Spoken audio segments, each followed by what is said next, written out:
Sani Livingstone. Ndiri kufara kwazvo nomutongo watapirwa kuti tinge tichigara munzvimbo yeArnold Farm.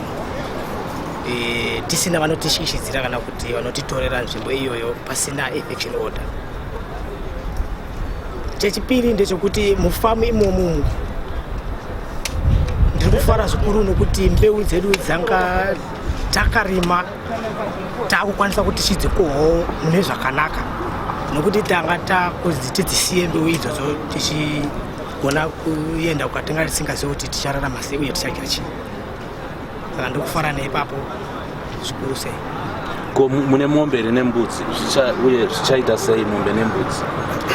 Ndiri kufara zvakare zvikuru nokuti idzodzo mombe nembudzi nehuku nezvimwe zvipfuyo zvese zvanga zvichitotariswa kuti tofanira kuzvisiya, asi nekuda kwecourt order yatapiwa nhasi iri kuratidza kuti tinofanira kuti tichigara imomo kusvikira tapiwa matsamba nemirano kuhokeni. Zvakuratidza kuti mombe dzedu nezvipfuyo zvedu tagona kuzvichengetedzawo mune zvakanaka. Saka vanga vachiti musiye zvirimwa zvenyu, musiye nemombe dzenyu nembudzi dzenyu kuzvisiyira anhu.